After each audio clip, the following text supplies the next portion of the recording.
Okay, any questions about those two? R and R? Yay? Yeah. Yay. 32? I'm not good at math, but I think it's 2 to the 5, and I think that's 32. Yes, that's all I got. Yeah, that's good. Let's do it. Yes. Okay, how many stereogenic centers?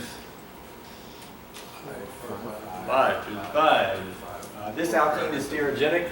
The other one's not. That alkene is not. How we do? That's good so far. Let's do Plus 2.0. Is that right? yes, that's what I got. You didn't need a calculator. Hopefully not. Okay. I gave you a nice negative 10.0. That's a made-up number. Instead of 10.8, and you might need a. No, you can probably still do it without a calculator. Okay. Here it is. There it is with the metals at top and bottom. The OH and the Cl are on the same side. It's erythro. How do we do?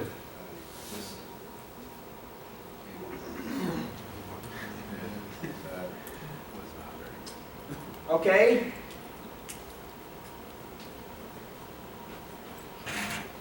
One of the more challenging type problems you'll see.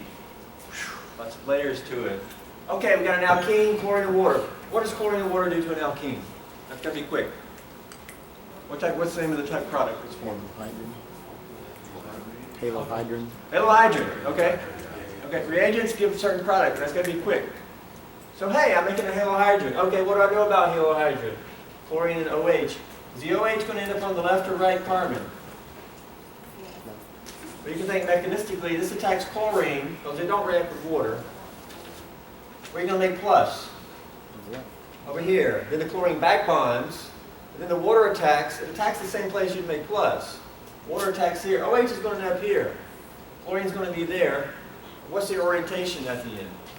Trans, because the water attacks backside to the chloronium, and so it comes in. If the chloronium is like this, it comes in down here and kicks the chlorine off.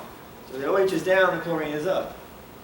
Okay? So I know all that, so I can just put it together. Remember I told you just turn the starting alkene?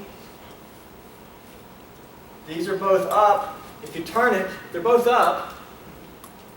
Okay, if they're both up and you turn it flat like this, now they're both back. So I've just made them look both back. And when I turn these back, the thing that was down came forward.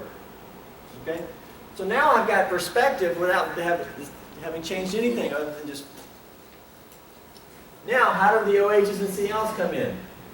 They're trans, the OH is here. I put them in the plane, the OH straight up, the chlorine straight down. Okay? There's your product. Now do a fissure. Now you could have also put the OH down and the chlorine up. That would have been the enantiomer. Okay? That would have been totally acceptable. When I drew this, I said, hey, I decided to put this carbon, both of them are methyls, so you actually could have it flipped, and it'd still be according to the directions. If I put this methyl, I put this carbon above this carbon. So I'll look at it with the OH away. With the OH away, since this is above this carbon, the ground's down here. With the OH away, methyl's on the right. With OH away, methyl's on the right. Ethyl's going back, it's on the left. Now with chlorine going away, so I can look at it with chlorine going away, but hold on, my feet are in the air. Ground's this way. With chlorine going away, the methyl's on my right. Chlorine going away, the methyl's on the right. Now I can just rotate this down, rotate that up.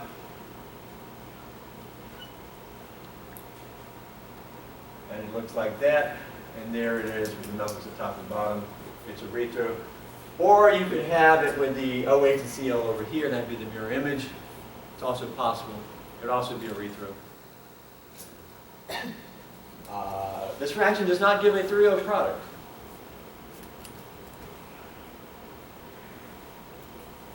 Let's look at this reaction in terms of some terminology. Is this reaction regioselective? Yes, yes, yes, yes. Yes, the OH only ends up here and not here. It ends up at that region.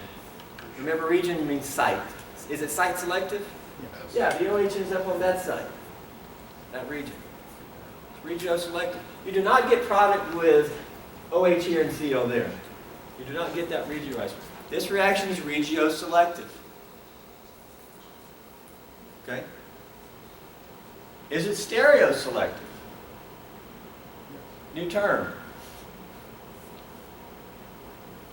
Well, stereo is a broad term. There's two types of stereoisomers, enantiomers and diastereomers. Let's boil it down to two terms. Is this reaction diastereoselective? Did we get one diastereomer and not another?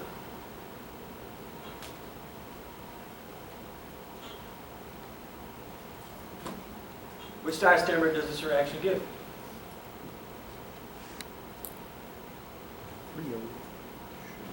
I'm sorry, It gives erythro. Does it give 3O?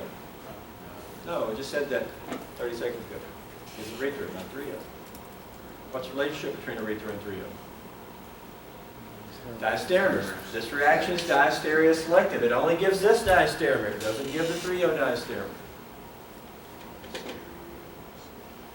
Okay? This is on the other handout. We'll cover it, but I'm covering it here in context of this reaction, which is nice. Is this reaction enantioselective?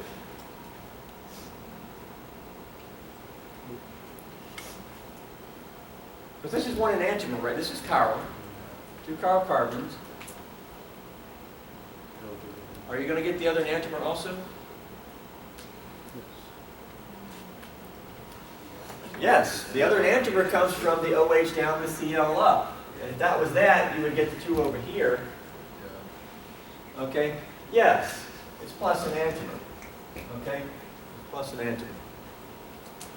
So is this reaction enantioselective? Okay. Okay. No, it gives them both. It actually is going to give them both in a 50-50 mix. So it is diastereoselective, but it's not enantioselective. Okay? Here's a hint, guys. Don't tell anybody I told you this. None of the reactions we've done are enantioselective. We've never done a reaction and got one enantiomer and not the other. Okay? If you look at all the 8 workbook answers, most of the time when I remember to indicate it, I said plus enantiomer. Okay? We'll talk about that. But plenty of the reactions we've done have been diastereoselective. That's example. You only get erythro there.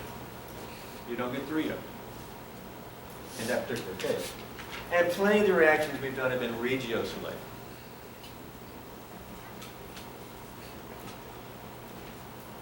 We actually saw a couple that were not, and we said how those were going to get mixtures.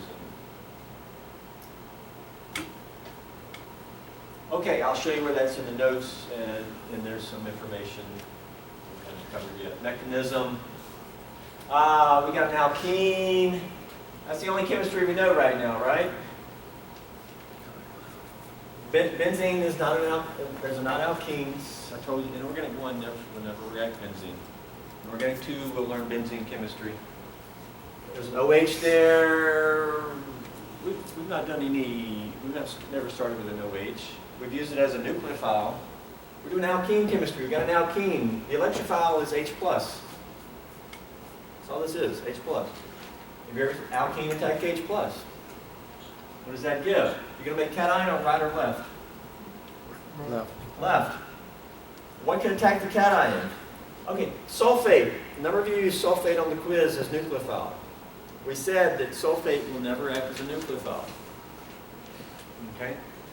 Phosphate, F-. That's when we looked at choices of acids for like polymerization. Okay? Do we have a nucleophile? Yes. Okay? This here can act as a nucleophile, but if that attacked here, that'd be a 1, 2, 3, 4, 5, 6, 7-membered ring. We need a 6-membered ring. We also have this isopropyl group. We really need a cation here so we can make a 6-membered ring. Well, look. If you look at the product, we got an N carbon with 2 methyls. N carbon with 2 methyls. We really need another methyl here. I can do a methyl shift, alkyl shift. And we get cation here. Question? How would you title the methyl shift on the arrow? Like, can you say 1, 2, or? Right here? Yes, sir. You don't really need a title. You're doing mechanisms, you don't need to explain anything other than your arrows. The mechanism is showing arrows. Okay. Now in class, I put something here to just clarify what we're doing. That's now kill shift. It gives this, that's secondary, it gives a tertiary cation. Now, this is a nucleophile. It's internal. It looks just like water or just like an alcohol that was not internal. But it can attack, we can't make rings. When it attacks, we get not the final product because the oxygen still has an H. We get this with a positive charge. You have to correct charges on all species or the species are not correct. How can this lose an H? Well, the bisulfate will can act as a base, take the H, leave the electrons behind. Okay? Get final product with 2 lone pairs and reform sulfuric acid, which is actually a catalyst in this reaction. You could use water here, like we've said, because this is an aqueous acid. If you use water, you'll produce H3O+, and that's actually how sulfuric acid exists. Okay? How we do? There will be probably 2 mechanisms on the test, at least. But of course, you should be thinking mechanistically for all of your predicted product reactions. Mechanistically, mechanism predicts product. It also predicts stereochemistry of product. This A above would be racemic, right? The 1 chiral carbon is the carbon the oxygen is attached to. It is chiral. It would not be just R, it would not be just S, it would be racemic, because how do you attack a cation? You attack from either side. It's 50-50. Okay? Racemic. And racemic is not optically active. And meso, well, that compound's not going to be meso. There's no way to have a plane symmetry through it. How do we do the very last one?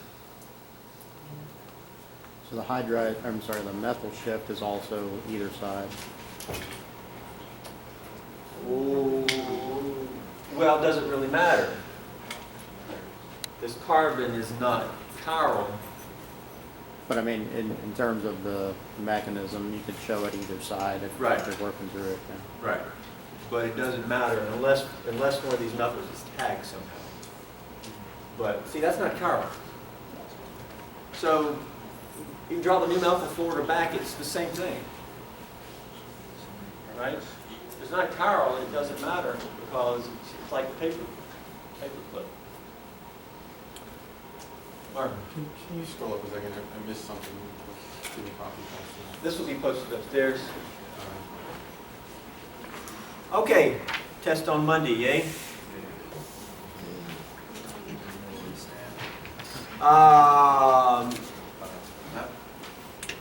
Okay, let's finish up alkyne chemistry, then we'll do a little miscellaneous review. We'll go back and hit some things we missed on stereochemistry.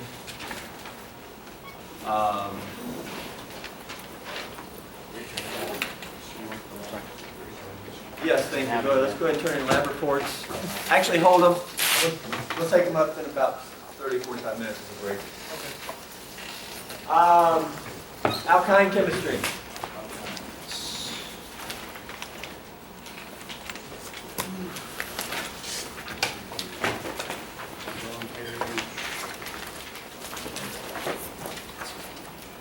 Are these compounds below tautomers?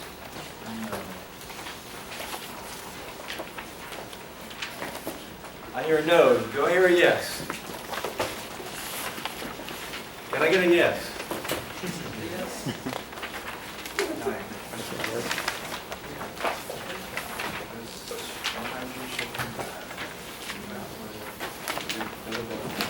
I think they are customers, right? Anybody? Anybody explain why they're customers? Eric? We've only moved 1 hydrogen and pi You bonds. give me the have moved, definition of tautomers. right? Well, I mean, but that is what has happened. There's only 1 So if you know the hydrogen. definition of tautomers, yes. We've only moved 1 hydrogen If you look at it, there's an H there, but now that H is gone, So, okay. and there's a new H out here. Other than essentially moving this H to here, have we moved any other atoms? I think the answer is no. We've only moved one H. We've also located at least a pi bond. How many pi bonds did we relocate? We relocated 2 pi bonds. Yeah, these are polymers. Okay. This is an amino parole. I grew up on amino paroles. Not eating them, but making them. Okay. This is aromatic. This is not. It's going to tautomerize to this. This is going to be the preferred structure. Could you do a mechanism for that? What's the first step? Oh, right? Put something on. Then what would you want to do on the board? Resonance. And then what would you want to do? Take the one that needs to be taken off. Okay? Oreo, right? If you want to try that, give it a try. Okay. Hydroboration. Can we do hydroboration of an alkyne? Sure. Sure we can. Okay, BH3. Pi bond can attack the NTP orbital. Where are we going to leave cation? Left or right? Left. Left. So that attacks boron. We get boom, boom, boom. I'm now going to draw it zigzag, although maybe it's not actually zigzag yet. Pi bond attacks boron. I'm going to draw it like this so I don't have a bad bond angle. Boron's now minus. There's a pi bond left. A triple bond here with attack boron, right? Leaving this as what? Cation. Okay. What's going to happen next? Same thing with alkenes. What happens next? Anthony?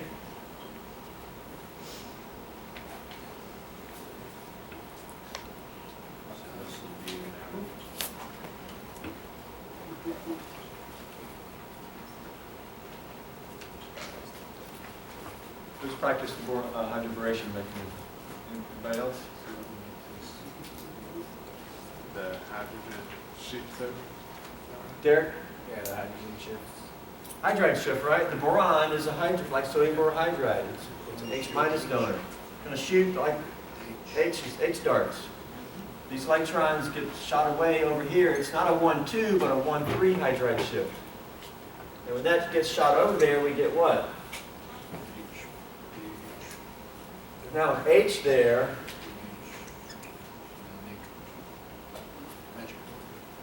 Now, importantly, this double bond is in a fixed rotation. Is the boron going to be down or up? Now, of course, I drew it up there, but what should it be? It's got to be up, right? It's got to be on the same side as the H. Because if the boron is this way and it shoots an H, the H has to be that way. So those are sin, right? Of course, if you look at the outline, it says a sin hydroboration. Okay. There we go. We just hydroborated the pi bond. There's an alkene left. This is actually in step 1, at least for us. Sometimes I don't give you the full story because it's convoluted. That's in step 1. Now we come in with the magic step. What does it do? Places that way. Replaces this with what? OH. Doesn't change any stereochemistry though. Okay? And when you replace that with an OH, what do you get? What's that? And that's a what? What kind of compound is it? There's your enol. What do enols do? They tautomerize. They rearrange to the carbonyl form. Okay? I wish I hadn't showed you that because can you rearrange that to the carbonyl form?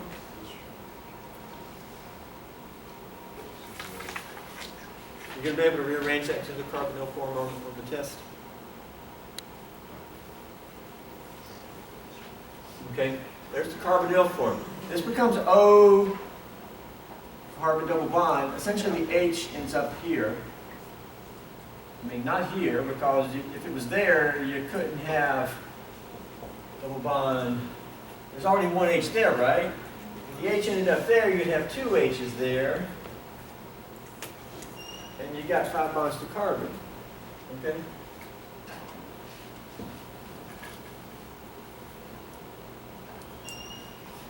Undergo tautomerization. There is an H there. And you get double bond there. I like to draw in the H's of my aldehydes. You actually get an aldehyde. And which is favored in this equilibrium? Carbonyl form. So hydroboration is a way to hydrate an alkyne. It only hydrates once. Then it undergoes tautomerization to the carbonyl form. And lo and behold, it's an aldehyde. In this example. I don't know if it is in every example.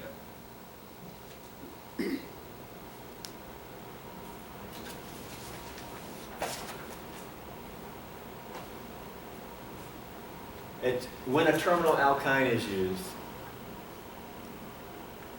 that's not something to memorize. If you know the mechanism, then you don't even need what's in it. You're going to get this. But yes, we did use a terminal alkyne. And yes, if you do a hydroboration of a terminal alkyne, you do get an aldehyde. But you can't memorize that. You got to be able to work mechanistically. Then you can do anything. So if it were an internal alkyne, you would end up with a ketone? It'd be a ketone.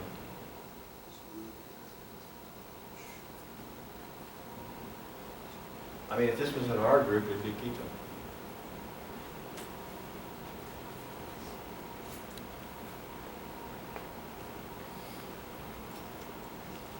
Okay, so questions about hydroboration of alkynes?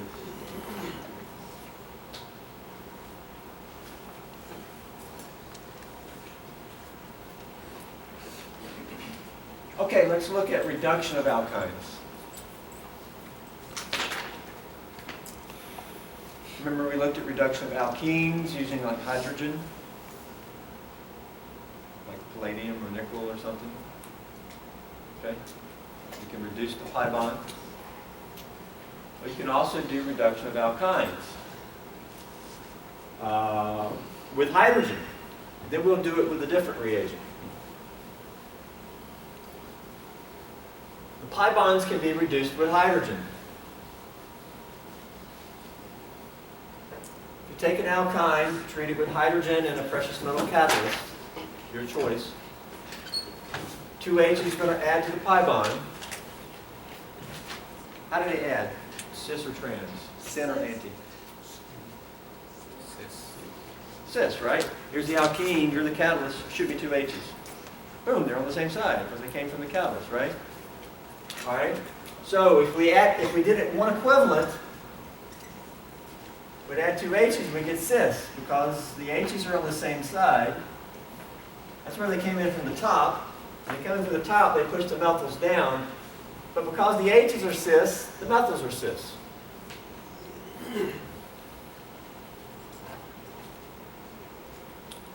That should be pretty straightforward from what, that's analogous to the alkene hydrogenation, yeah? But this is an alkene. Can alkenes react with hydrogen? Yeah. Thus, this can react again. So this is the second equivalent. We can add 2 H's across the pi bond, and then what do we get? Okay. Now we get the alkane, because now these 2 carbons have 2 more H's. And we fully saturated the alkyne. alkane. It's now fully saturated with hydrogens. Or you can say it's fully reduced. And so, if you do this with two equivalents of H2 or excess, well, sometimes it's hard to measure hydrogen, you just do a huge excess. It's going to take it all the way to the alkane.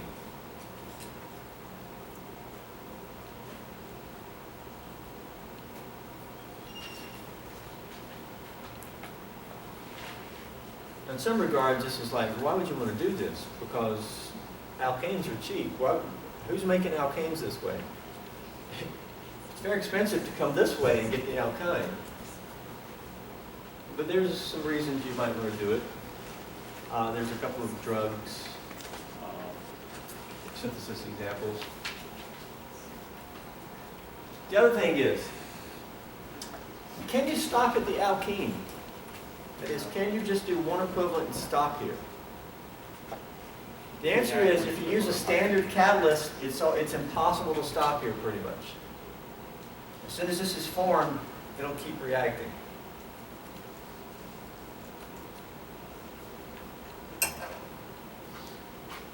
That's because you're always having excess hydrogen, right? So essentially, Even if you use one equivalent, you're not going to get a good yield of this. Because as soon as some of this forms, you can't say, hey, hydrogen, as soon as when that starts forming, just ignore it and keep reacting here. It won't listen to you. As soon as some of this starts forming, it'll react over here also. So even if you use one equivalent, you can't get a good yield. If you're using a regular catalyst, like just plain nickel or plain palladium, it's impossible to stop here.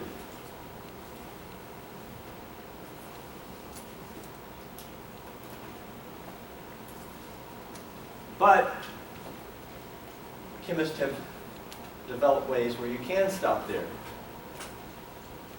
Shown down here. You can take an alkyne and you can stop at the cis alkene,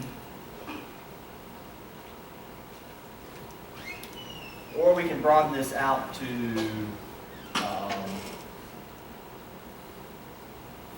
no, I'm just going to leave it cis. We can stop there if we use what's known as a poisoned catalyst. If we use a poison catalyst, we can stop at the cis alkene and get a good yield with that. What is a poison catalyst?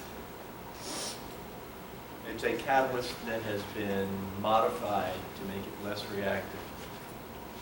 It's kind of been poisoned. What are examples of poison catalysts?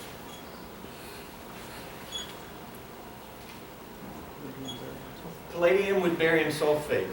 Palladium is a standard catalyst, but if you mix in some barium sulfate, it will sort of modify the catalytic activity and make it not as reactive. The barium sulfate will serve as a poison. There's other things like lead sulfate.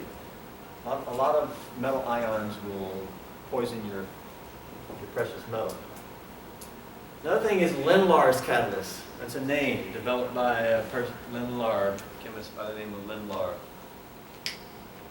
What is Lindlar's? It's palladium with like lead and quinoline, some other things added in. But instead of knowing what is all there, just recognize Lindlar. If you see Lindlar's catalyst, that's an example of what? A poison catalyst. Okay? You see Lindlar, you don't need to know exactly what's in Lindlar. If you want, look it up on the wiki. So what's happening there is it's really just only providing enough activation energy to break the triple bond or one pi bond, but not the double You bond. could surmise that. But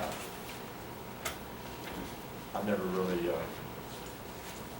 clarified it in my mind, so I'm not sure if that's exactly right. I certainly think that, but sometimes you look at things and you see information, you know, well, this doesn't make sense. Are these the only two that we should really memorize in terms of poison catalysts? Lindlar's,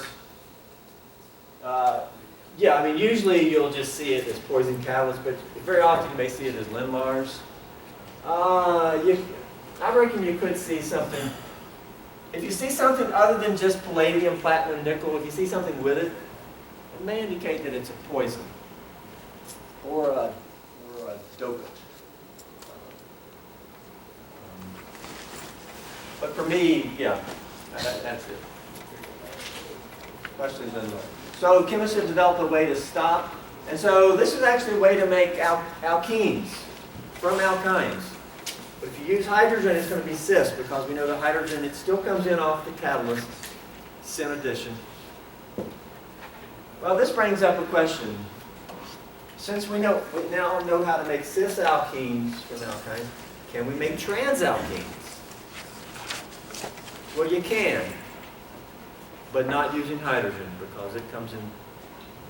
Okay. Question before I turn the page. We'll look at how do you make cis alkenes from alkynes.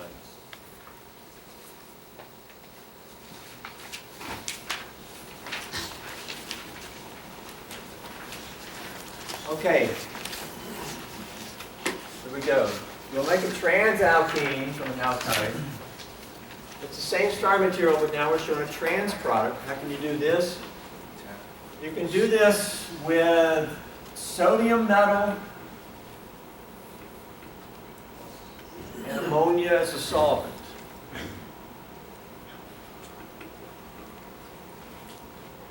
We'll look at this mechanism.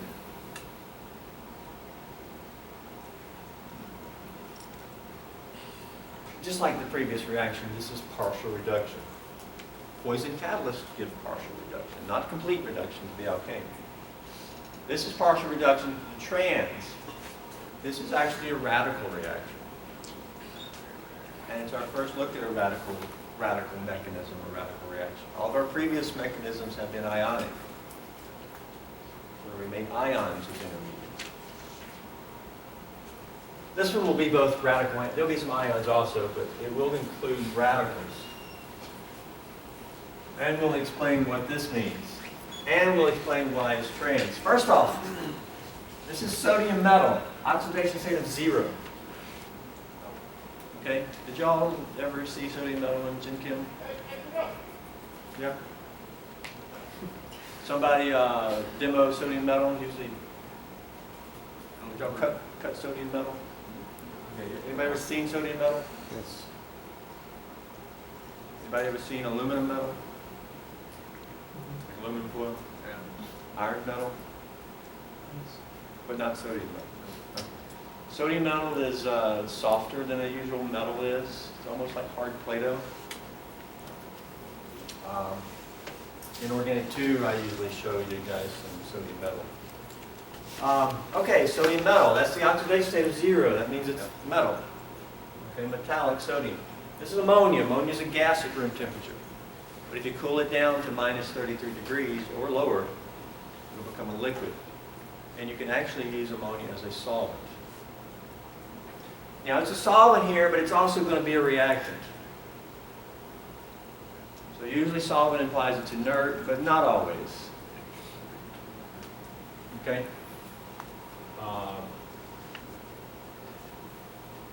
So, cool it down so ammonia is a liquid. All right, the first thing is you add your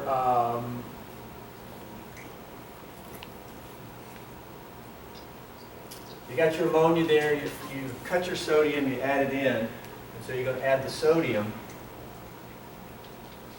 What you get is electrons. Does sodium like to take on electrons or give up electrons? Give up. Sodium likes to become plus, so it likes to give up electrons. It will give up an electron, but it's not completely given up to ammonia.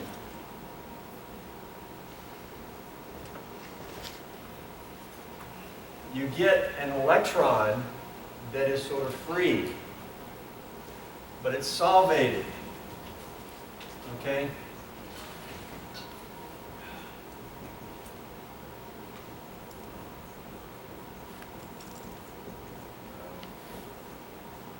It's known to be like solvated electrons. Okay, and there's probably a little bit of hand waving here, like what's really going on.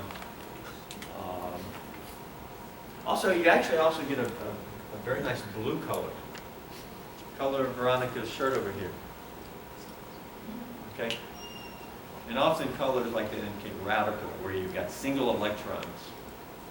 Okay, basically this is a source of electrons. I'm not showing any mechanism here. This gives up an electron, it becomes solvated by the ammonia. And the ammonia does it. If you use some other solvent, you don't get this happening. Ammonia is important, it leads to this. Okay? Basically, we have electrons. And the electron will add to the pi bond. Now, this is the first time we've added something to a pi bond. Every time before, the pi bond sort of attacks something. Here we're going to attack the pi bond, and the electron, just draw it as a dot, okay? Or E minus, but the dot there, okay? The electron pumps in here to the pi bond. Now, whenever we move just a single electron, we use a Fish-Hook arrow, okay? If we do this, we're moving 2 electrons. If we do this, we're only moving 1 electron. And we've always moved 2 electrons, either a lone pair or pi bond. Since we're moving just 1 electron, a Fish-Hook arrow, it comes in here, but something has to leave this carbon. These 2 electrons move over here. I'm going to use a regular arrow.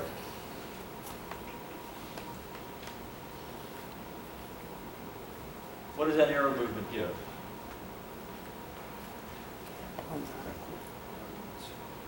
Show what that arrow movement gives.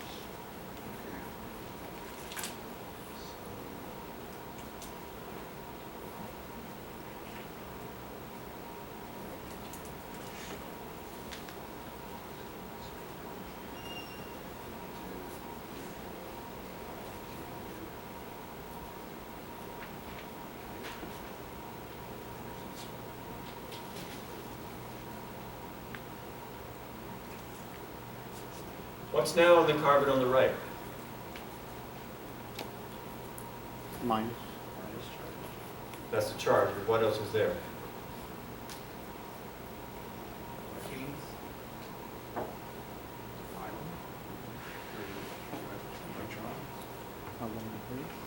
What does this arrow mean to you? Lone pair.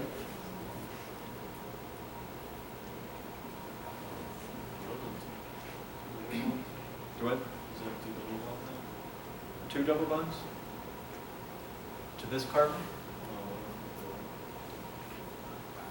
No, I mean, look.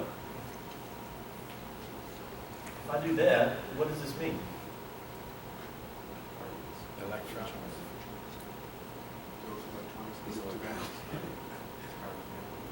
We've done this several times, guys. This would be... That's what it's saying.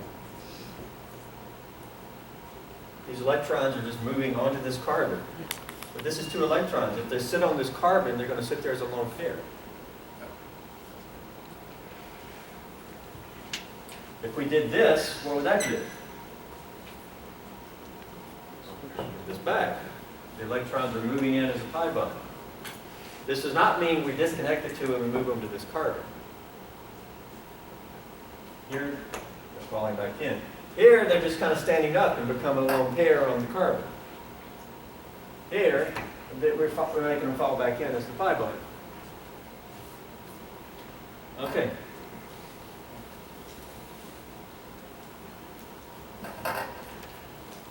What's now on the carbon on the left, other than the methyl group? Plus charge. A plus charge? No, lone pair, negative charge. How did we get a lone pair there? Is there no charge? No There's charge. no charge. You lost When I say what's there, I'm not asking for charge. When I ask for charge, I'll say what's the charge. I say what's there, it's what's either bonded there or sitting there. There's a methyl bonded there, there's still a pi bond and single bond left. The other pi bond was moved over to become a lone pair.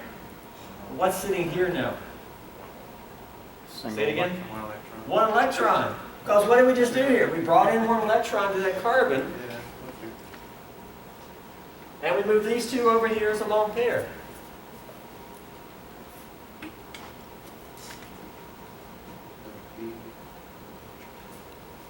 Now, what's the charge of the carbon over here?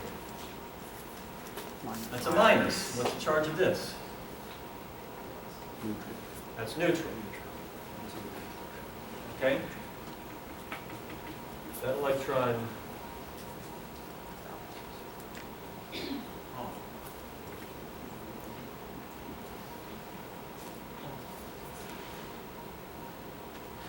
this is an unpaired electron. Okay, what do you call something that's got an unpaired electron? A radical. Okay? We generated a radical by addition of the electron to the pi bond. We also generated a carbanion. Why did I draw these strands? Why did I not draw it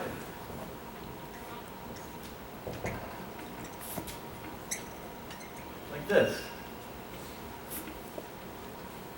Does it have to be trans? Or repels, right?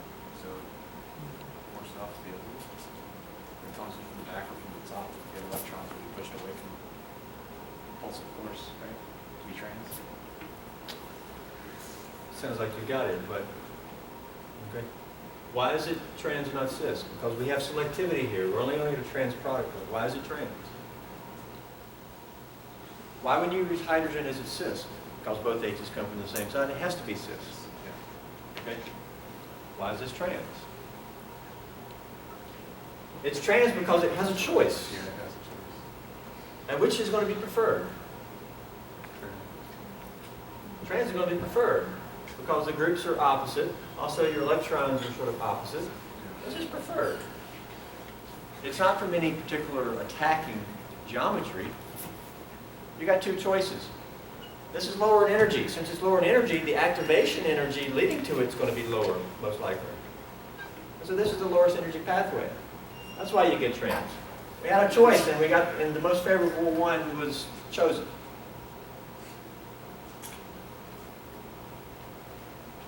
Go back to the previous page.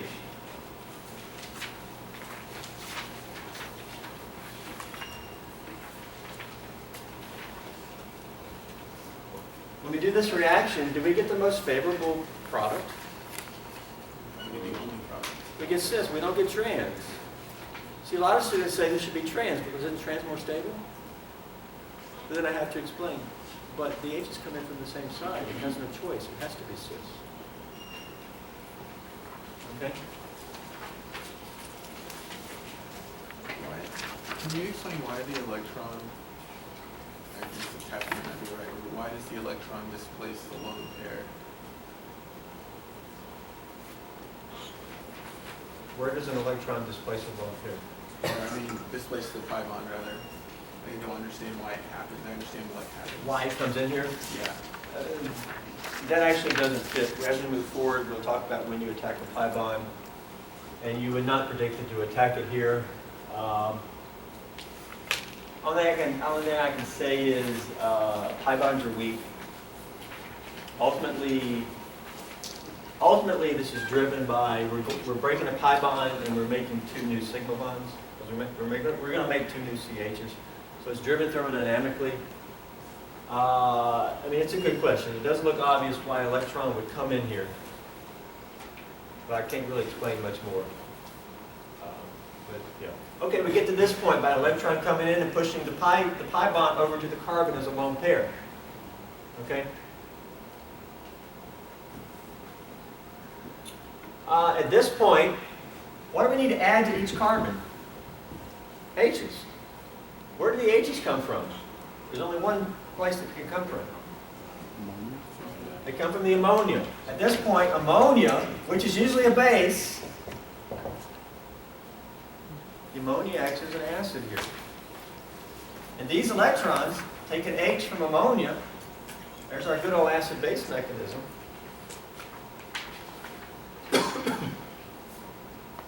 And what does this give?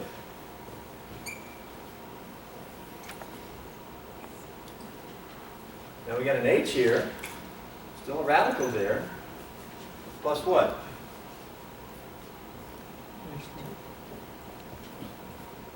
Two electrons on nitrogen, and what's the charge? Minus.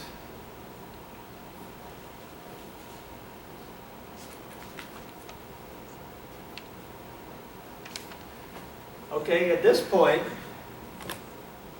we get another electron. This is the second electron. It comes in here and joins up with this electron.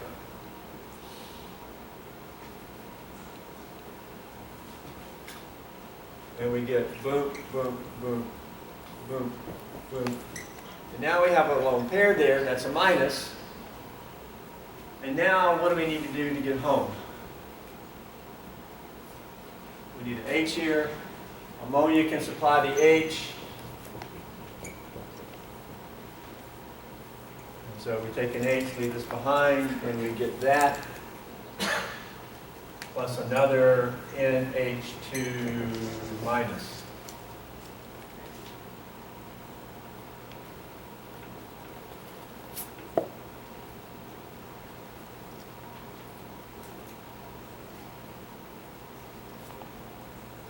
And there's your product.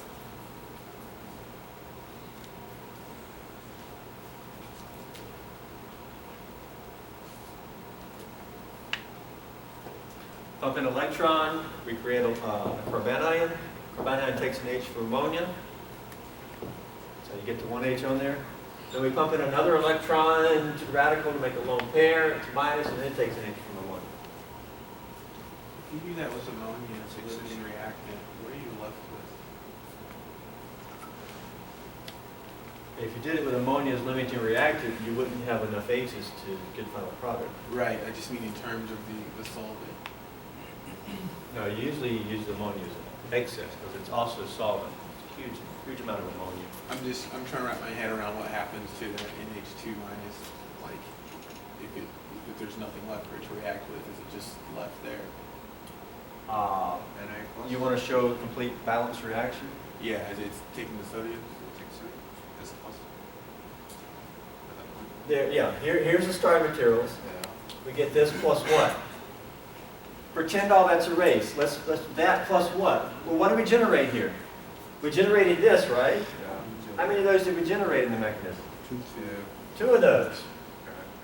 Yeah. Okay. Let's write this up here. NH2 minus. There's actually two of these. Two equivalents. So we get that plus that. What else did we generate here? Sodium cation. Somebody said it. Sodium cation. Right, because when sodium gives up an electron, what does the sodium become? What does it become? Sodium cation. Plus sodium cation. How many of those did we make? Well, we gave, each time we had an electron, we had to generate a sodium plus. So the sodium became this plus sodium plus. Then we got this plus sodium plus. So we get two of these. That's there at the end. But how would you show this instead? And this is what usually blows y'all's mind. And I don't understand why.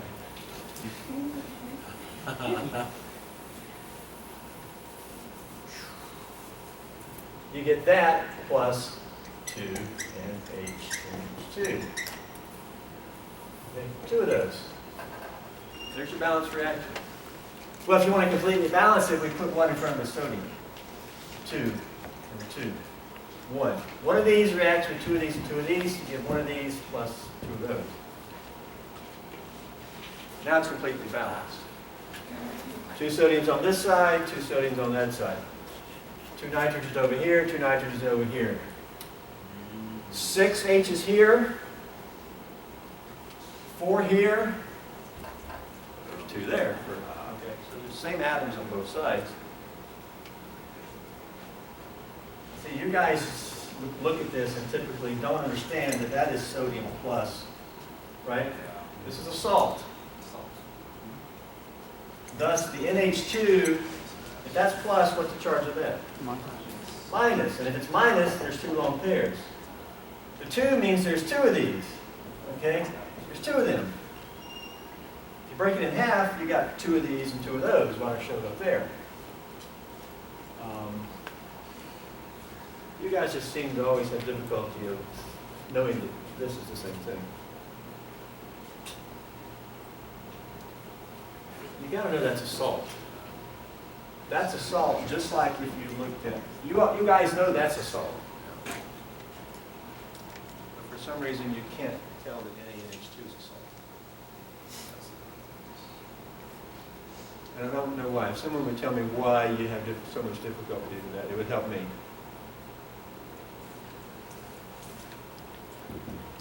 You know that's a salt because you put it on your baked potato. Okay? You draw them. But do you really know why it's a salt? Do you really know?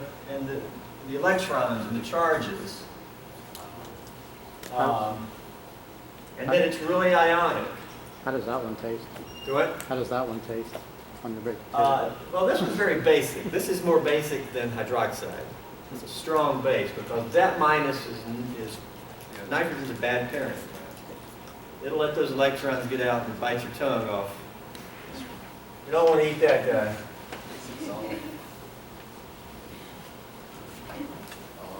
Okay.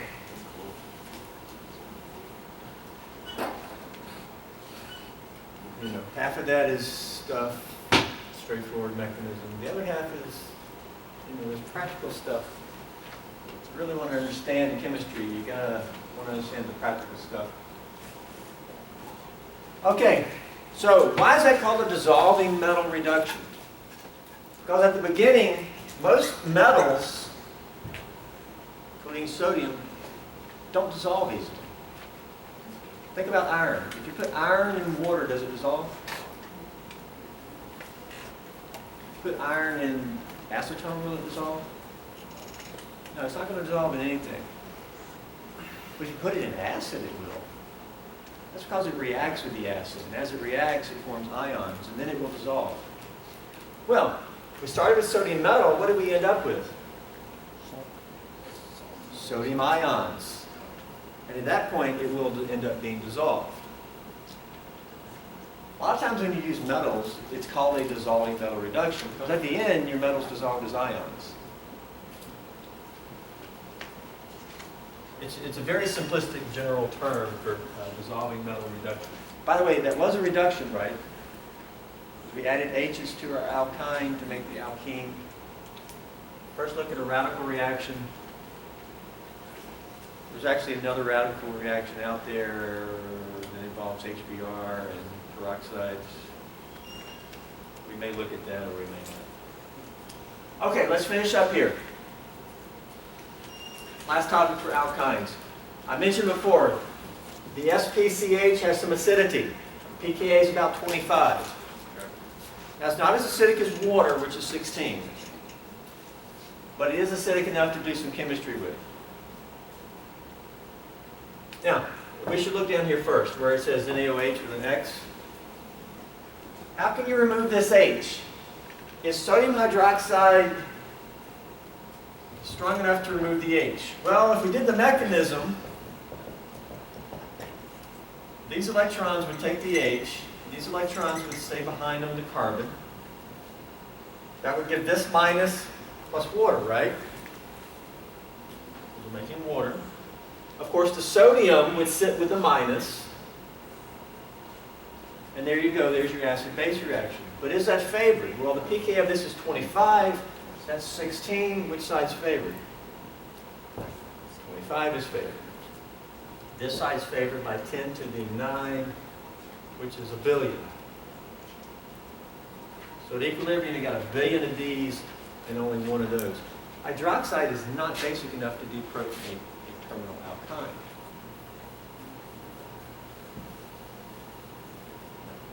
Actually, the reverse is favored, and we'll look at that in a bit. Right? Isn't the reverse favored? That is, if you have a carbanion here and you react it with water, what will happen? It'll actually take an H and put the H on. That's what reverse means, right? But before we do that, let's go back up here. So what type of bases are strong enough to remove the H's? One common one is N-butyl lithium. N-butyl is straight chain butyl with a carbanion at the end, minus and then lithium plus. Just an alkane carbanion. These electrons take the H, leave those behind. You get that with a lithium cation plus what? Plus butane. Because now there's 3 H's on the end as opposed to only 2. Now, butane is not acidic at all. The pKa is very high, above 40. So which is favored, 25 or 40? Weaker acid. If you use this base, it'll come this way, highly favored. And N-butyl lithium is strong enough to deprotonate the alkyne. N-butyl lithium is one of your strongest bases in organic chemistry. Carbanion, which hates being minus compared to like a nitrogen or oxygen. We'll see N-butyl lithium occasionally along the way in organic too. Another base that's strong enough to remove the H is this guy, which we just generated in the mechanism above. When you see this is Na plus, right? Yep. Just like above. This nitrogen will take an H. Leave that behind, you get this plus ammonia. Now the pKa of ammonia is 35 as an acid.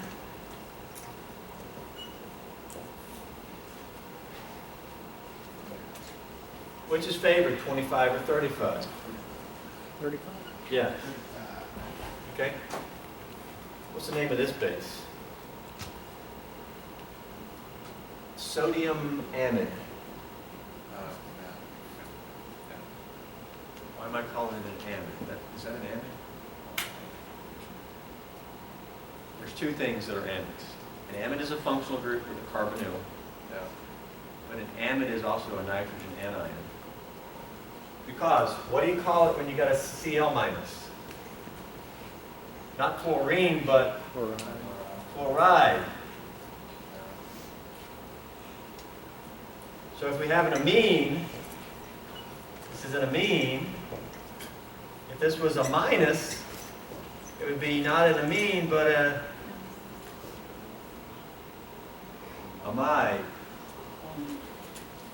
Unfortunately, an amide is two different things. Okay. Usually when you hear amide, you're talking about the functional group of the carbonyl. This is called sodium amide because it's the simplest one. It also goes by a generic shortened name, sodamide. That's kind of where you join sodium and amide together. People call it sodamide.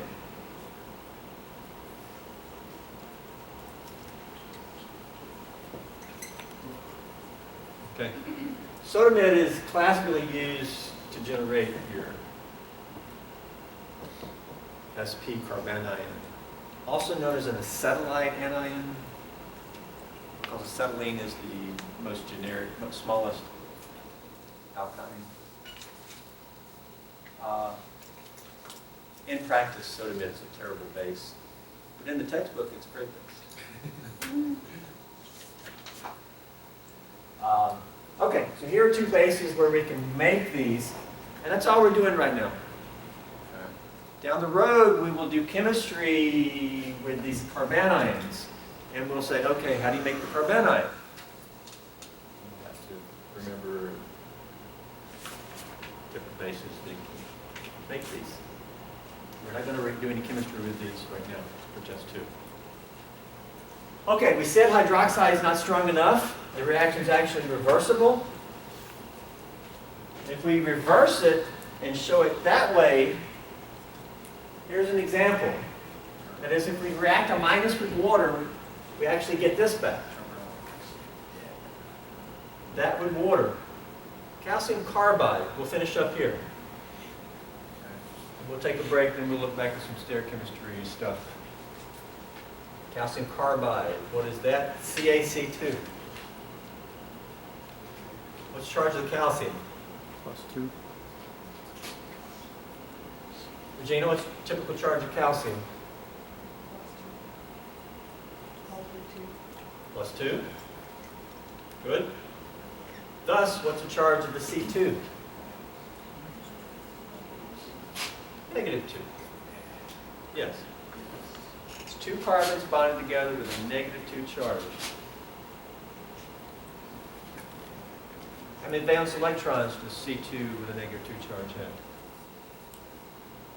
6. Each carbon has 4 valence electrons. That'd be 8. But since it's -2, that means it has 2 more. 10. Can you put 2 carbons together with 10 valence electrons?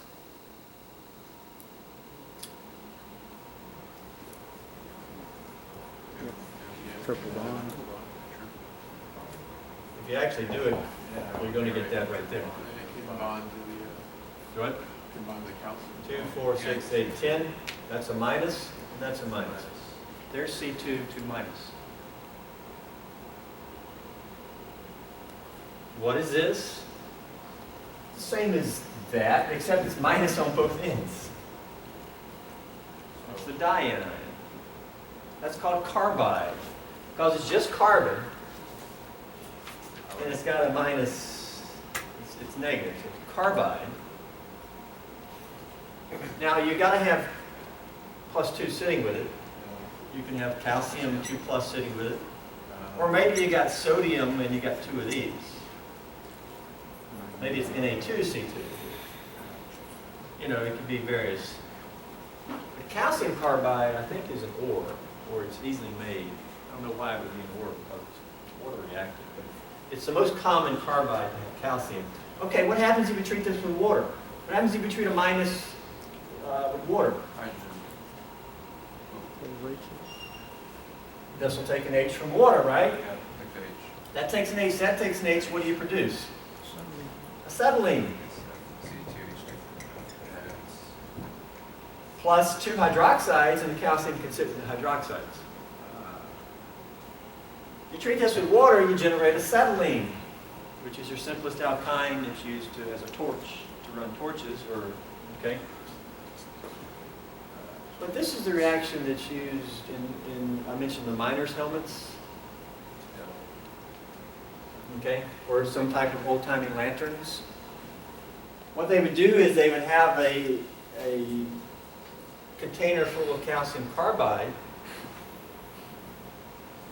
They would somehow have drip water onto it, and that would produce acetylene gas that rose up, and then they could light it, and it would burn. And all this was up here on the head, or in the lantern. And you can do some engineering. How do you drip the water on so it's in a controlled rate? Okay. This is the chemistry behind the old-timey lanterns before batteries came along that ran on the flame, producing acetylene from calcium carbide and water. If you understand your mechanism and your pKa, you can understand what's going on here. So that's the last of alkynes.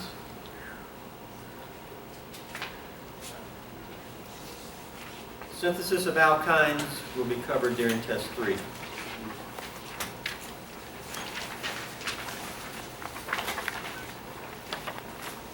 Okay, let's take a couple-minute break. If you pass your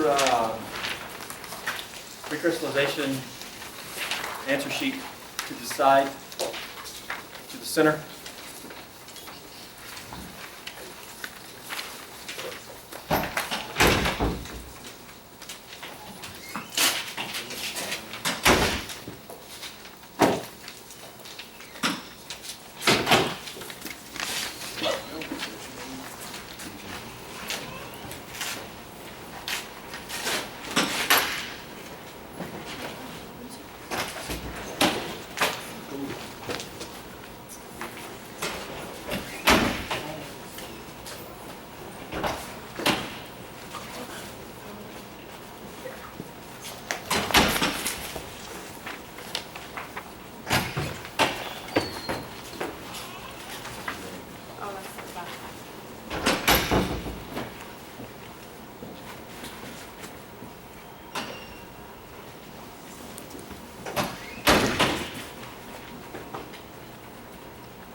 Stereochemistry handout.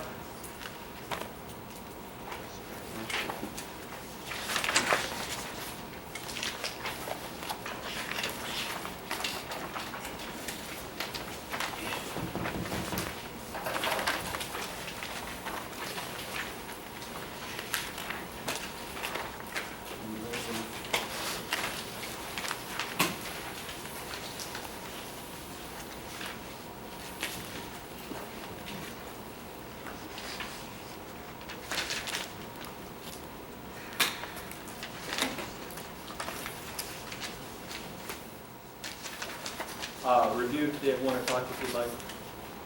1 to 2:30 right here.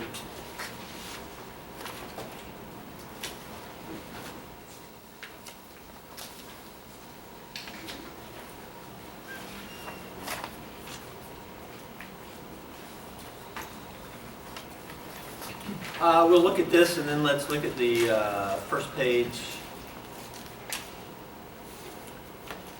The warm-up page.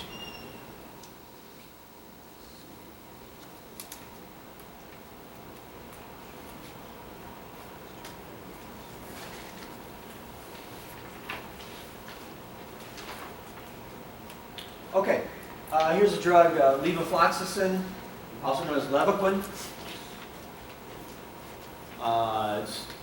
It's an antibiotic. It's actually in the news right now because it has some side effects, and you hear the lawyers advertising, if you've taken Levaquin. Yeah.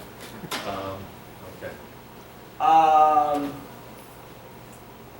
There's a structure. It's got one chiral carbon. If you look at the rest, they're non-chiral.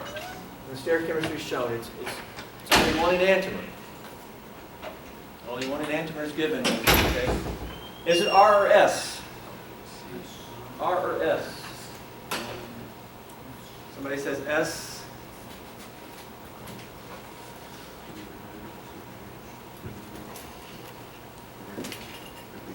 Maybe you have R or S? S? I got 2 S's. Anybody R? Okay, chiral carbon. H is in the back. No party group in the back. That's good. What's 1? Nitrogen. Nitrogen. What's 2?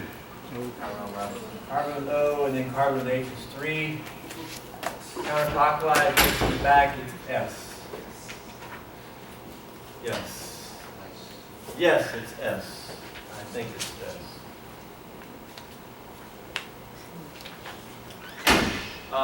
Anybody ever taken this drug? I took it one about 10 years ago, and made my ears ring for about a year. So I said I'm not taking it. Yeah.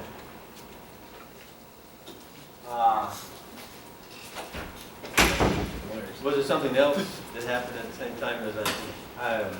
But it's a pretty potent antibiotic, and looking back, they really should have. They should have given me like erythromycin. But you know,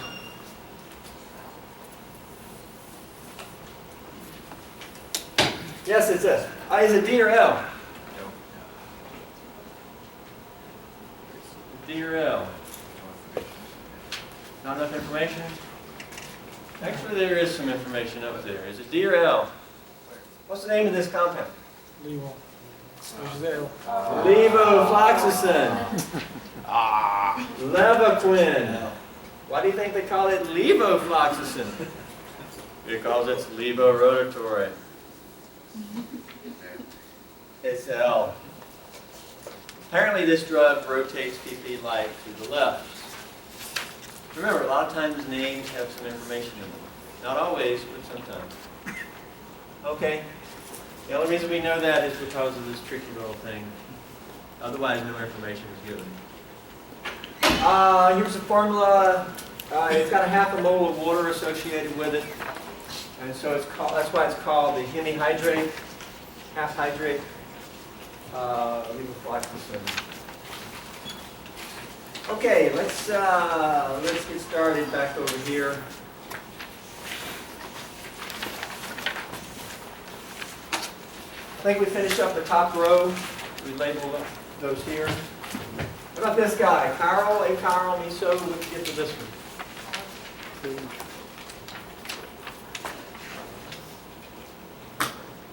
Joe, what did you get for this one? Chiral? Okay. Achiral. So Joe, you could not find a plane of symmetry? Is that what you're saying? Is that why you called it chiral? It's actually a plane of symmetry right through here. Half a chlorine coming forward, mirroring half a chlorine coming forward. Half a ring, half a ring. Half a bromine going back, mirroring half a bromine going back. Plane of symmetry.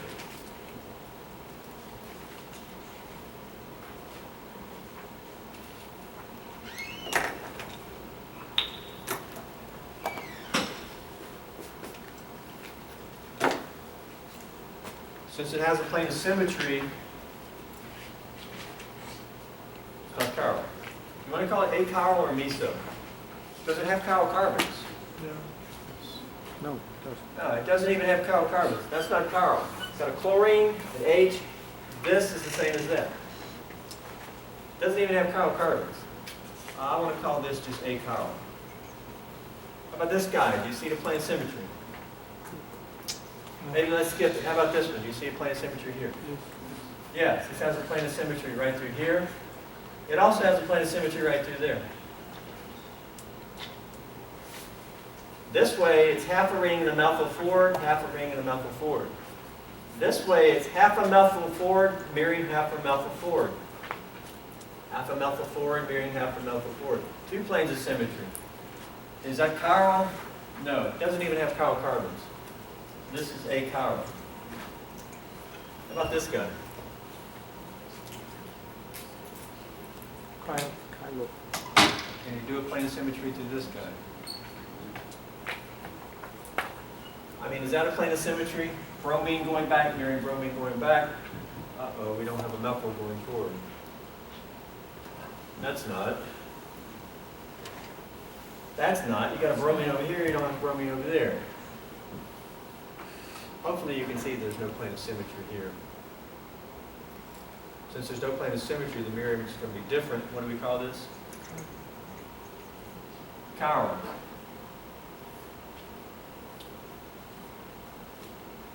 How many chiral carbons are there?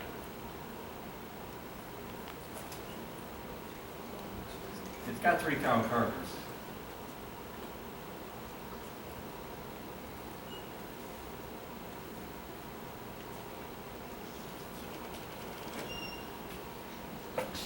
You see a plane of symmetry here? Yes. Riley, did you see a plane of symmetry here? No plane? Not right through there? Methyl coming forward, mirroring methyl coming forward.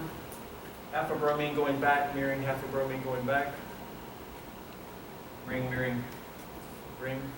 Plane of symmetry. Does it have any chiral carbons? It does. That's chiral. That's chiral. 4 different things. Methyl, H going back. This way you get to a bromine, this way you don't. It's 4 different things. That's also chiral. Is this carbon chiral? Bromine H, that way is the same as this way. 2 chiral carbons. Compound as a whole is chiral. No, it's not. The compound as a whole is not, because we found a plane of symmetry. Chiral carbons, but not chiral as a whole, what do you want to call it? Meso. Okay, these guys are rings, but instead of drawing flat on the board like this, they're sort of drawn like this. Okay, if I draw a 500 ring flat on the board, if I look at this tip here, when I turn my paper flat, tell me which way the tip is going, forward or back. Forward. It's forward. Okay. This is as if it's sort of, this point is turned forward, that's why it's bolded. The point is forward towards you. That's kind of how this is supposed to be considered as there. Now, if this is coming if the bromine is coming out, if I turn it forward, it's now going up. And so that's why these are sort of up. If I laid this back flat, these would be coming both towards you. If you did it this way. If you turned it flat that way, they'd be going both back. But they're on the same side. Do you see any plane here? Now the easiest would be if these were drawn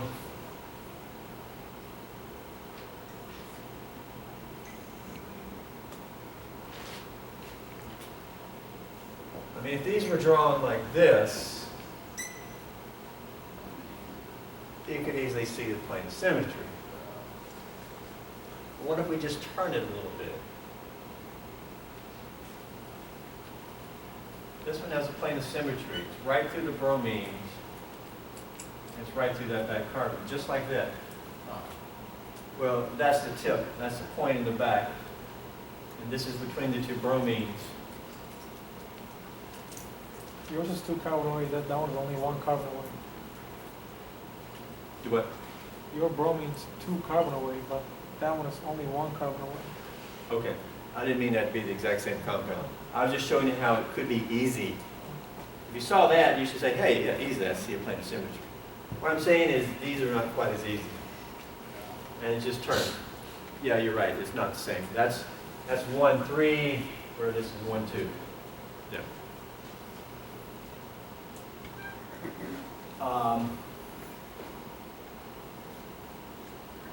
There's a plane of symmetry there. Can y'all see that?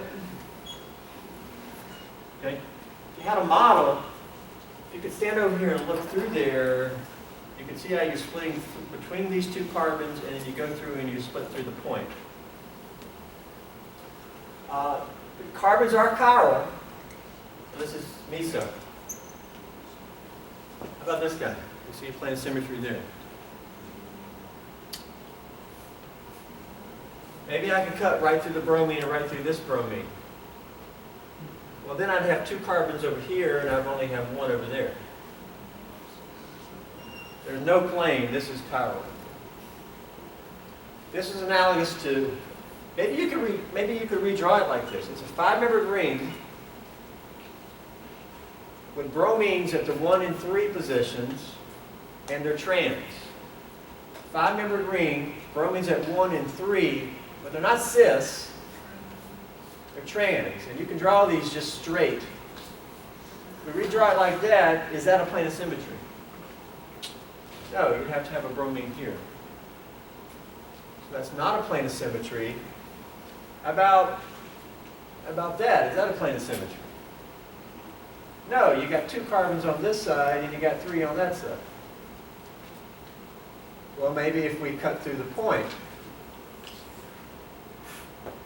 Now we got 2 on that side, 2 on this side. But is that side mirroring this side? No, you'd have to have a bromine going up here. You'd actually have to have it here. But this is the mirroring. You have to have a bromine here going up to be mirroring. That would be, so maybe you could redraw these to make them more of a head-on view. In the end, that was meso, that's chiral.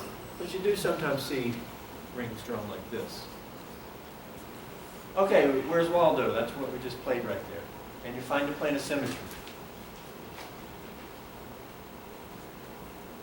Let's look below.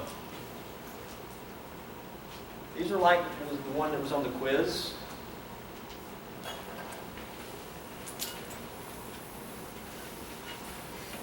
This is sort of a compilation, or what is it? Summary questions, where it kind of includes everything. You know, it is one of the more challenging questions.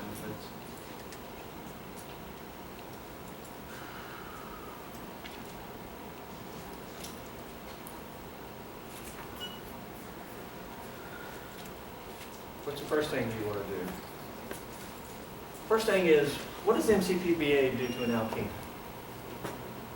Forms an epoxide. Makes the epoxide, right? Get your thinking going, epoxide. Okay? Mechanism, alkene attacks that oxygen, kicks it off. That oxygen back bonds at the same time. Syn addition, it has to come, because if I attack the oxygen and the oxygen back bonds, the two new bonds are on the same side, you got that thinking. This is just solvent like you used in lab yesterday.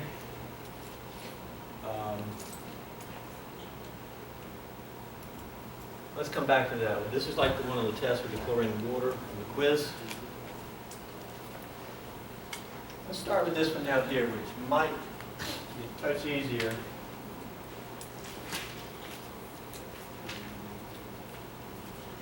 Hydrogen plating on carbon, what does that do to an alkene? Just add two H's across the pi bond, right? I mean, if we didn't consider stereochemistry, we could just say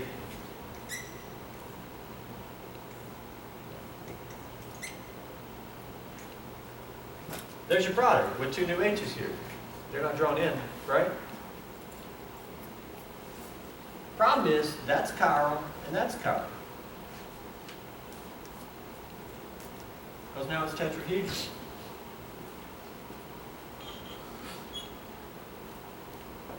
Is this RS? Is this RS? More importantly, how do these two groups relate to each other? Like cis or trans, or erythrothrio? Cis. Relative.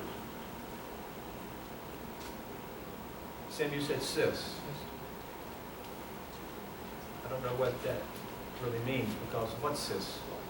And the two phenyl groups gotta be cis, The two phenyl groups are going to be cis? because the other two hydrogens gotta be cis as well. Isn't it?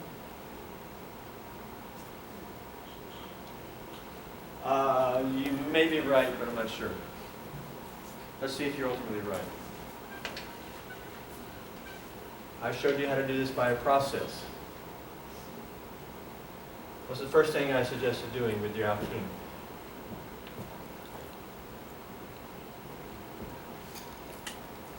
Turning it. Turn it so it's drawn like this. Let's put these back.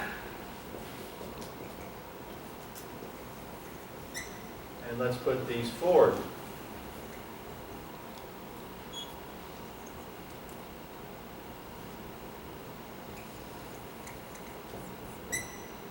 Oh, that's just enough. Right? Just turn it. First off, what is important? Well, after we do one, maybe I'll show you where you don't have to do any of this. Mainly because we got two chiral carbons and not just one. Okay? We just turned the compound. Now, get rid of the pi bond and put your H's. But put them in the plane, either straight up or straight down. Are the H's both on the same side at the end? Yeah, because they came from the metal catalyst. You can put this straight down.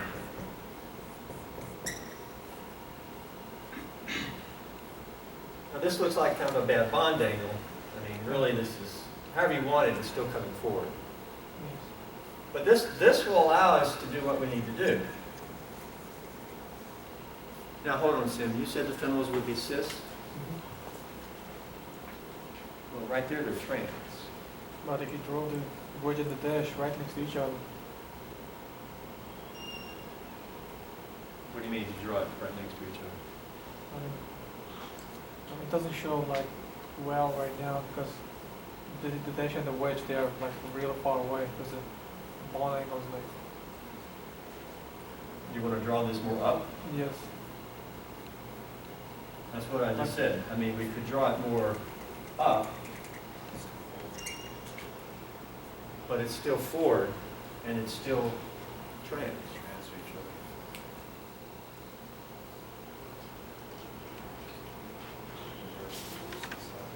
But you still may be right. See, that's what I'm saying. I've told you this several times. The cis and trans doesn't work here because really you got free rotation. Sam, I could redraw this with the phenyl cis by just rotating. Then I'd say, well, is it cis or trans? And you're like, well, it's both. You can't be both. Okay? That's why we went to the erythrothrio. The erythrothrio is more defined. Here we go. But there's your product. But isn't this chiral? Well, first tell me, is this chiral? Yes. I see two chiral carbons. I don't see any plane of symmetry, or do you? Hold on. We've got to see. I really want to put this in a Fisher projection. What did the question say?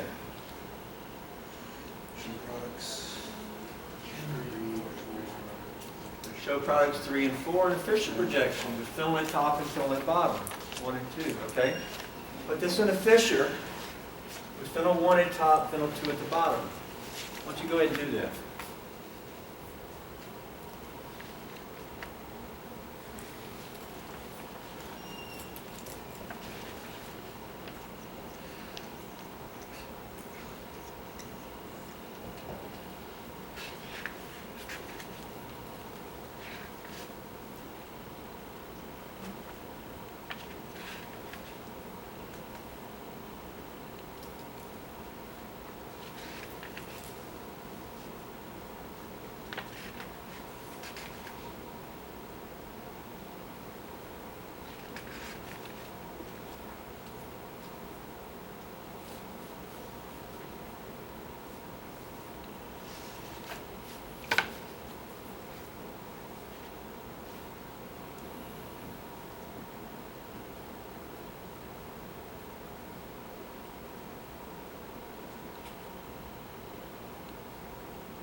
Phenyl 1 at top, phenyl 2 at bottom.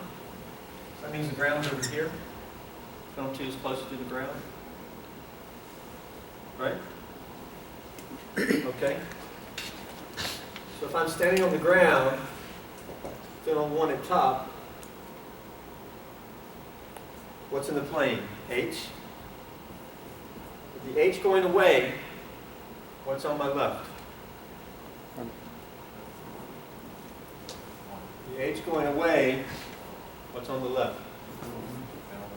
Phenyl 1. The H going away, what's on my right? Methyl. Methyl. Okay, now let's look at the other thing going away. This happens to be, so I can just bend my knees, okay, and now look through here. With the H going away, what's on my left? And what's on my right? The H going away. That's what I see. But we need phenyl 1 at the top. We can rotate that there, rotate this down.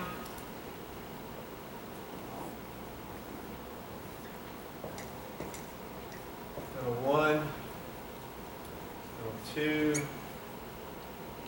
H is here, methyl's there. H is here, methyl's there. So there we go. Here it is drawn in a Fisher. Label products is either erythro or threo.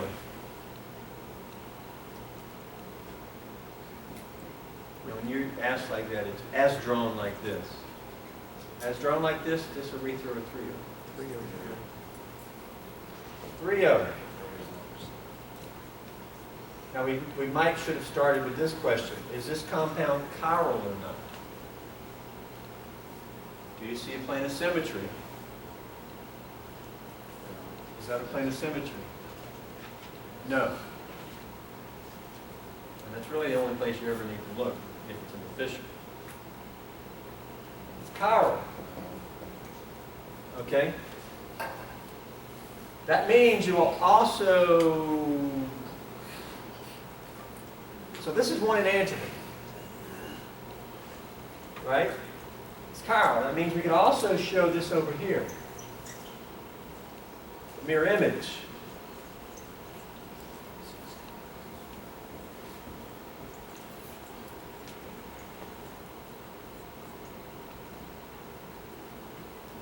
Is that the mirror image?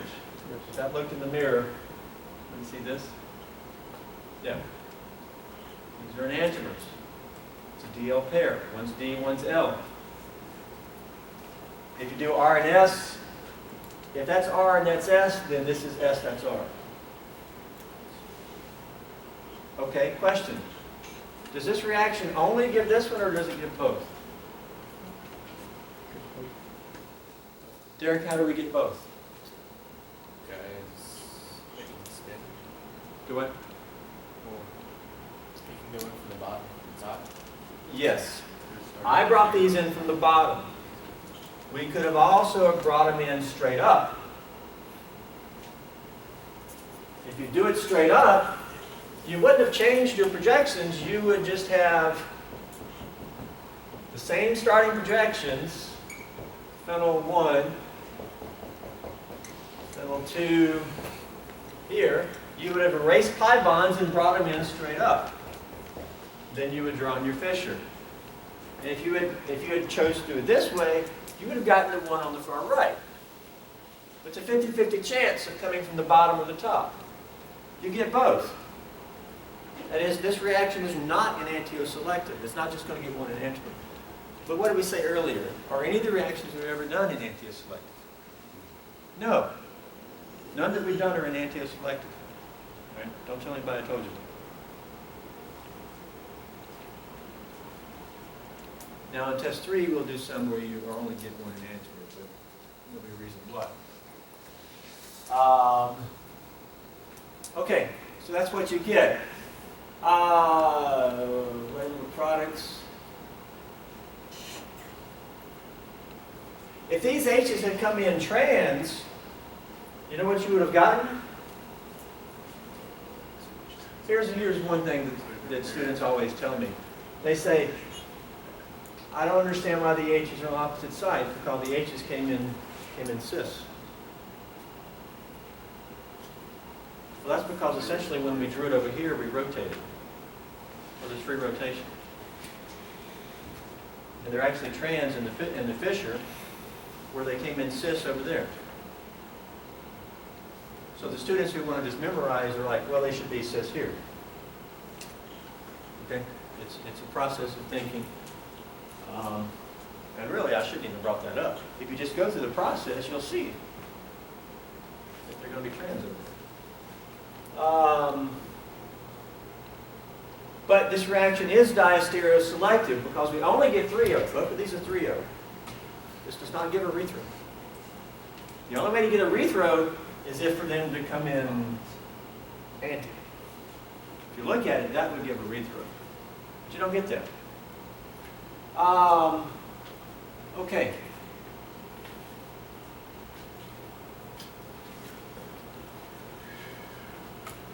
Let me ask you this.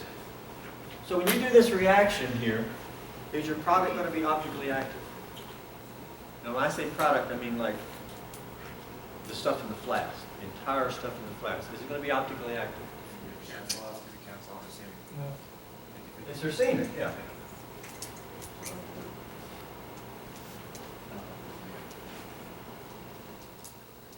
But here's a sort of a take-home comment / trick / inside thing. It can't be optically active. Optical activity cannot be created out of the blue. Is this optically active? Is this chiral? Yes. It is not. It's not optically active. Is that optically active? No. No. Oh. Nothing here is optically active. You cannot do a reaction where nothing's optically active and all of a sudden become optically active. If you do that, you'll win a Nobel Prize. Optical activity has to be sort of grandfathered in or handed down. And people actually wonder, where did optical activity begin?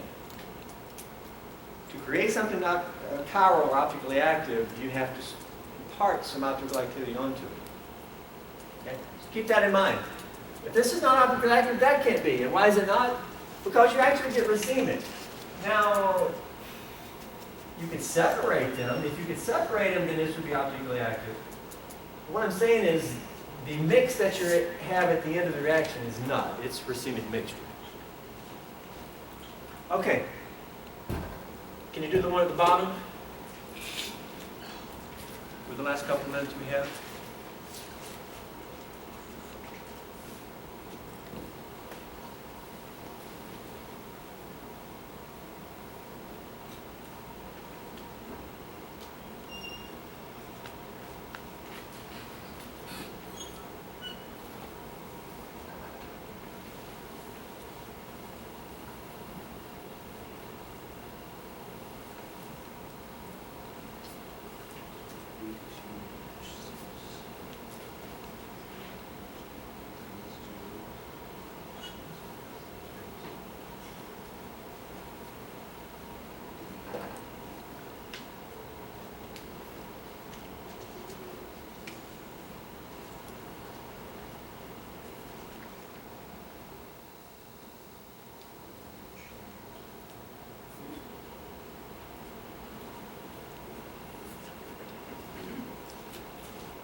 Okay, really, I don't think we have enough time. How about if I might do these and send them by an email attachment.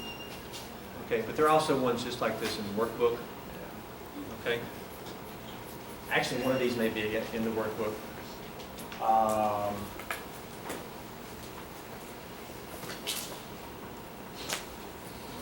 Let me just end with something. Let's go back to the very beginning, and then we'll talk about the test, which is going to be just like, if you do this with HBr, well, let's put one more group there. If you do that with HBr, what do you get? Boom, boom, boom. Let's make this phenyl. Let's make that phenyl. You will get this here. And a new H here. Right? Okay.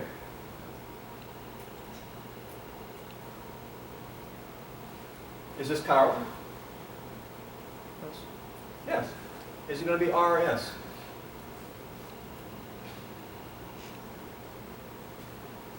Well, what's mechanism? What's the intermediate that BR attacks? Cation. Which side do you attack cation from? Either side. This is racemic.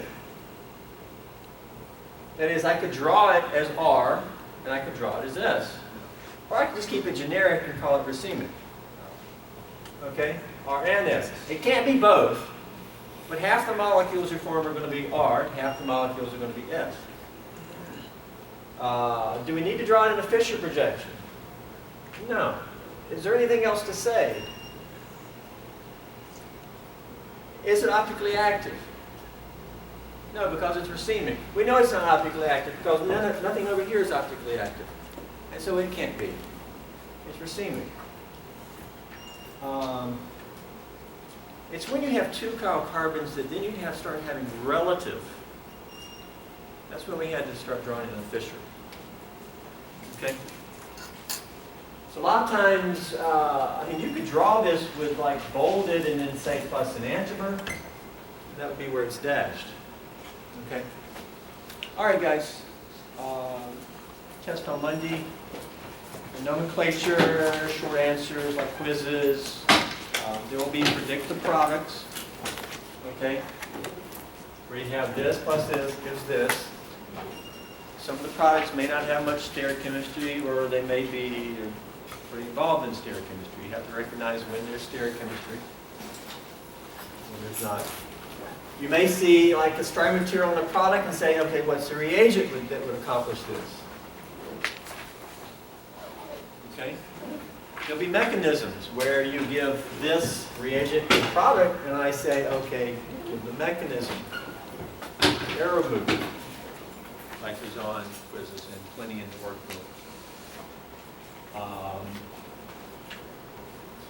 We have, in general, alkene chemistry, alkyne chemistry, and stereochemistry. There's no spectroscopy. This is actually the only test I give in Organic 1 and Organic 2 that has no spectroscopy. Test 3 we will have spectroscopy mass spec. Last questions about tests. So we'll offer office hours today at 1 o'clock right here, 1 to 2:30.